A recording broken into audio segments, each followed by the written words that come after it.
Welcome to the YouTube channel mister Jay the explorer. आज आपण तंजावर ते रामेश्वरमला निघालेलो आहोत। 240 किलोमीटरचा हा प्रवास आहे आणि साधारण 4-4.25 तास लागणार आहेत। तर चला मग रामेश्वरमचा प्रवास सुरू करूया।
जसे तुम्ही रामेश्वरमच्या जवळ याल तसं तुम्हाला पंबन ब्रिज हा दिसू लागतो।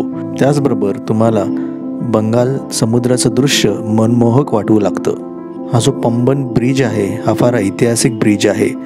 इथली जी रेल्वे लाईन आहे ती सध्या बंद आहे, कारण की नवीन रेल्वे लाईनचं काम चालू आहे।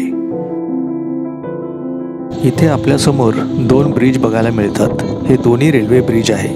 त्यातला अलीकडचा जो ब्रिज आहे तो जुना पंबन ब्रिज आहे आणि पलीकडचा जो पूर्ण झालेला ब्रिज नाही आहे तो रिसेंटली नवीन ब्रिज तयार करण्यात येतो आहे। हा समोर स्टील स्ट्रक्चर तुम्ही बघताय हा रेल्वे ब्रिज आहे जो ओपन होत होता, म्हणजेच ह्याच्या खालून ज्यावेळेस जहाज जात असेल त्यावेळेस हा ब्रिज दोन्ही तर्फे ओपन होत असेल। तर आता हा सध्या ब्रिज बंद आहे आणि नवीन ब्रिजचं काम चालू आहे। भारतामध्ये असं निळोभर समुद्र आहे हे तुम्हाला इथे आल्यानंतरच जाणवेल आणि जर तुम्हाला याचा अनुभव घ्यायचा असेल तर तुम्हाला नक्की रामेश्वरमला भेट द्यावीच लागेल।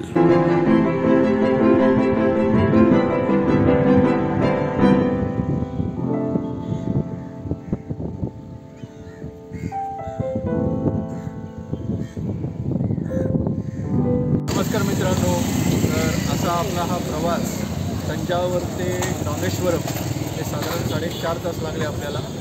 फार मनमोहक दृश्य होते वाटेवरती। पंबन बीच बघितला आपण।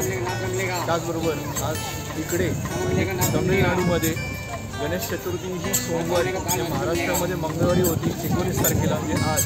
तर तमिळनाडूमध्ये 18 तारखेला म्हणजे काल सुरू झाली। काल गणपती बसले, तर आज 1.5 दिवसाच्या गणपतीचं विसर्जन होतं। ते आपण वाटेत रस्त्यात बघितलं, त्याचा आनंद घेतला आणि बाप्पाला सांगितलं की पुढच्या वर्षी लवकर या। मग आता आपण रामेश्वर टेम्पल जे आहे तिथे आलेलो आहोत। पण रामेश्वरमध्ये काय काय एक्सप्लोरेशन आहे ते आपण उद्या कंटिन्यू करणार आहोत। दुसऱ्या दिवशी एकदम सकाळी आपण धनुष्यकोडीसाठी प्रस्थान केले। रामेश्वरमपासून ते धनुष्यकोडीचं हे जे अंतर आहे हे साधारण 19 किलोमीटर आहे आणि हे अंतर पार करायला आपल्याला साधारण 30 ते 40 मिनिटाचा वेळ लागू शकतो।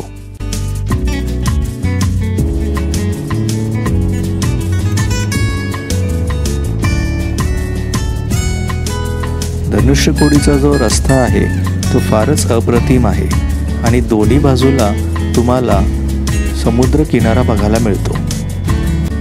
निळभोर आकाश, त्याच्या खाली हिरवगार समुद्राचं पाणी हा एक विलक्षणीय प्रसंग आहे जो तुमच्या डोळ्यामध्ये विसावून जातो।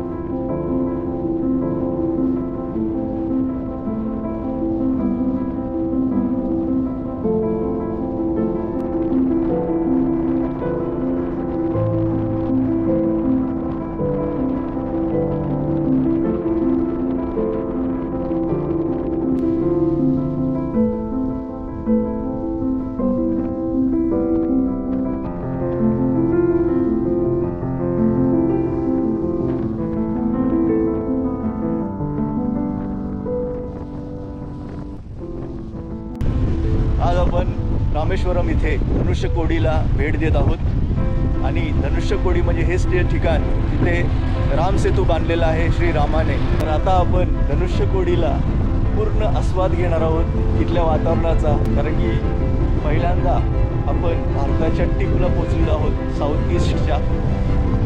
तर बघूयात धनुष्यकोडीमध्ये अजून काय काय बघायला मिळतं.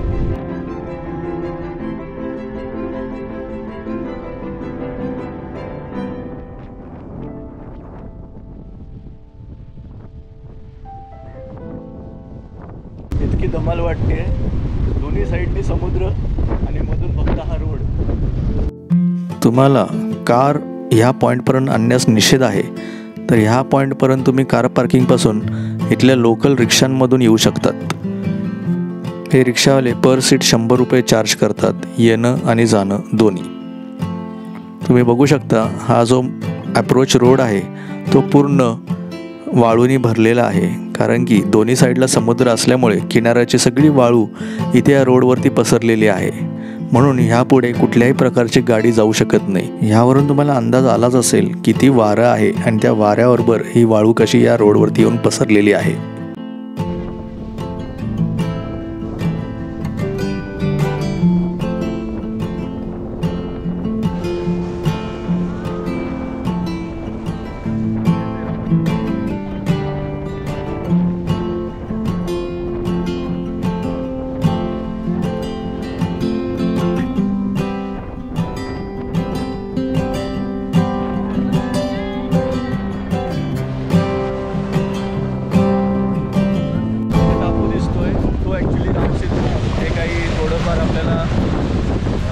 समुद्राची वाळू वरती आलेली दिसते, असं एक बेट तयार झालेला दिसतोय.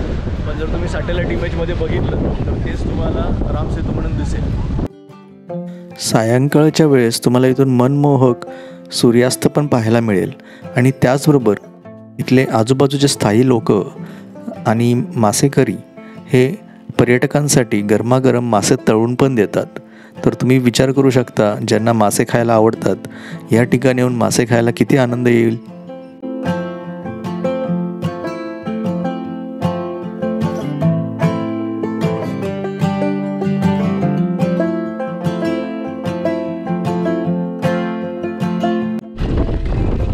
आपण सकाळी 6:45 वाजता धनुष्यकोडीच्या एंड पॉईंटला पोहोचलो होतो, त्यामुळे इथे काहीच तुम्हाला सुखसुविधा उपलब्ध नव्हत्या. तर त्या मानाने आत्ता साधारण 7:30 झालेत, म्हणजे पाऊण तास आपण धनुष्यकोडीच्या लास्ट पॉईंटला होतो. बंगाल खाडी आपण बघितली, बंगाल समुद्र आपण इथं बघितला. दोन्ही साईडला बंगाल समुद्रच आहे आणि हा मधून रोड जातो आहे. आता तुम्हाला काही बाजारपेठ बसलेली दिसते आहे, ती तुम्हाला दाखवतो.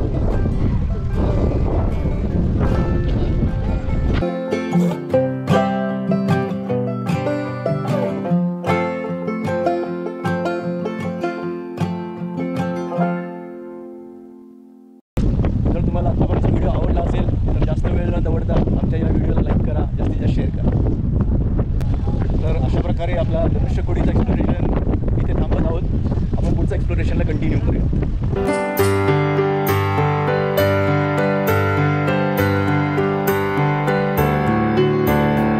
धनुष्यकोडी बीचपाशी ही तुम्हाला एक ऐतिहासिक इमारत दिसेल, ती चर्च म्हणून ओळखली जात असे. धनुष्यकोडीच्या बीचवरती तुम्हाला मोर पण बघायला मिळतील.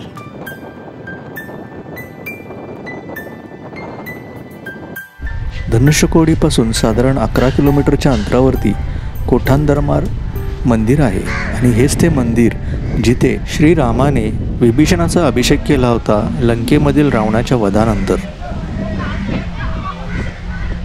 मंदिराचा परिसर फार छान आहे. समुद्रामध्ये खेळून झाल्यावरती तहान लागलेलीच असते, म्हणून मी इथे नारळ पाणी पिले.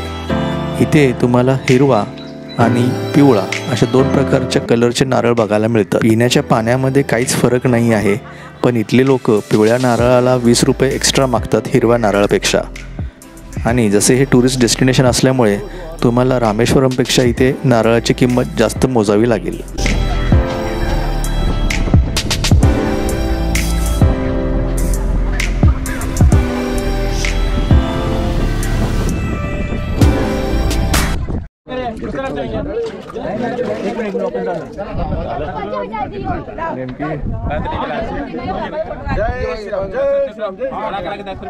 वाटले की नाही आश्चर्य?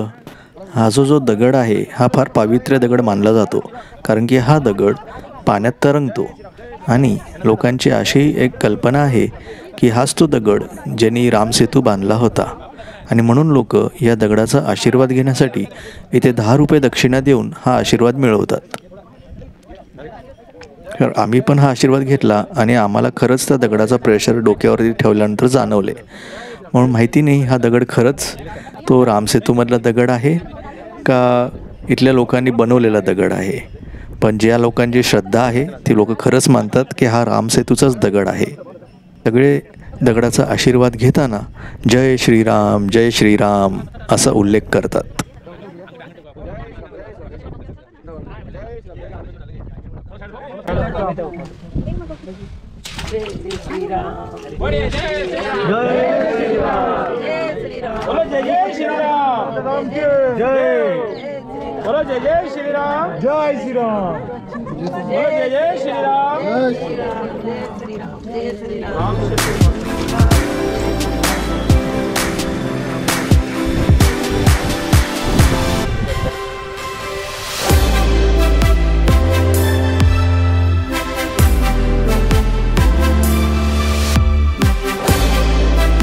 इथे जे भाविक लोक येतात ते आपलं नवस बोलण्यासाठी किंवा फेडण्यासाठी इथे एक शिवलिंग समुद्राच्या वाळूत तयार करतात.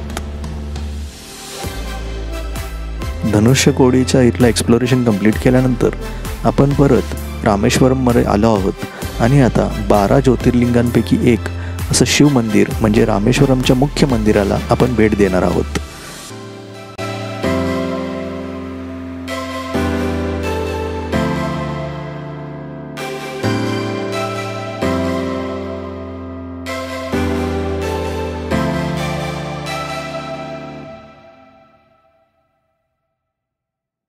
रामेश्वरम मंदिर हे 12 ज्योतिर्लिंगांपैकी एक मंदिर आहे आणि म्हणूनच त्याचं एक पावित्र्य आहे आणि ते पावित्र्य टिकवण्यासाठी इथे भाविक लोक बंगाल समुद्रात स्नान करतात आणि रामेश्वरमच्या मंदिरासाठी प्रस्थान करतात. समुद्राच्या किनाऱ्यापासून ते मंदिराच्या प्रवेशद्वारापर्यंत हा असा रस्ता आहे आणि रस्त्याच्या दोन्ही बाजूला आपल्याला वेगवेगळ्या प्रकारच्या खाद्यपदार्थ आणि वेगवेगळ्या प्रकारचे भेटवस्तू बघायला मिळतील. इथे बरेच रेस्टॉरंट्स तुम्हाला पाहायला मिळतील ज्याच्यात तुम्हाला नॉर्थ इंडियन आणि साऊथ इंडियन प्रकारचे फूड्स अवेलेबल आहेत. हा दक्षिण प्रवेशद्वार आहे मंदिराचा. मंदिराच्या आत आपल्याला कुठल्याही प्रकारची फोटोग्राफी आणि व्हिडिओग्राफी अलाउड नसल्यामुळे आपण मंदिराच्या आतला एक्सप्लोरेशन तुमच्यापर्यंत पोचवू शकत नाही. तरी पण मंदिराच्या आजूबाजूला काय प्रकारचा परिसर आहे हा आपण इथे दर्शवतो. इथे बाजूला तुम्हाला लॉकर्सची सुविधा आहे.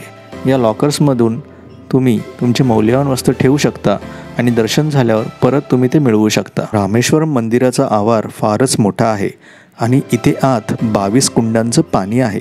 या 22 कुंडाचं पाणी फार पावित्र्य मानलं जातं आणि त्याचं स्नान करण्यासाठी तुम्हाला वेगवेगळे पॅकेजेस आहेत. या पॅकेजेसची सुरुवात मानसी 25 रुपयापासून ते 250 रुपयापर्यंत आहे. तर ज्या भाविकांना जसं परवडेल तसे ते पैसे देऊन या कुंड्यातल्या पवित्र पाण्याचा अनुभव घेऊ शकता. दक्षिण भारतातील या भागात तुम्हाला लवकर सूर्योदय आणि सूर्यास्त पाहायला मिळेल. त्याप्रमाणे तुम्ही तुमची ट्रिप ऑर्गनाईज करायला पाहिजे. तुम्ही दक्षिण भारताच्या टूरवरती आलात तर इथलेच खाद्यपदार्थ खाल्लेले कधी पण उत्तम. कारण तुम्हाला जर इथल्या खाद्यपदार्थांची सवय नसेल तर तुम्हाला खाण्यापिण्याच्या बाबतीत त्रास होऊ शकतो.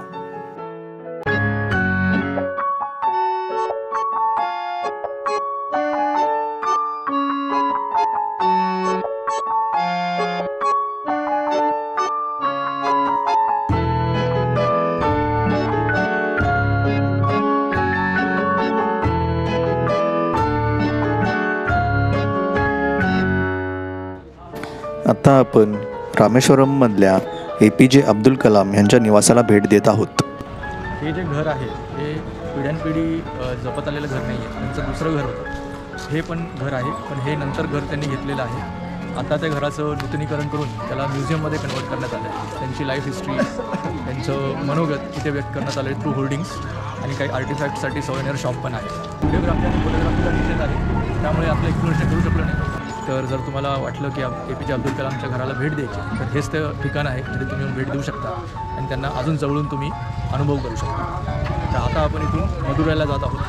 तर आपला रामेश्वरांचा एक्सप्लोरेशन इथे संपलेला आहे. जर तुम्हाला हा आमचा एक्सप्लोरेशन आवडला असेल तर आमच्या या व्हिडिओला नक्की लाईक करा, जास्तीत जास्त शेअर करा आणि जर तुम्ही आमच्या चॅनलला पहिल्यांदा भेट देत असाल तर नक्की सबस्क्राईब करा. पुढच्या एक्सप्लोरेशनपर्यंत काळजी घ्या, हसत राहा, मजेत राहा. थँक्यू.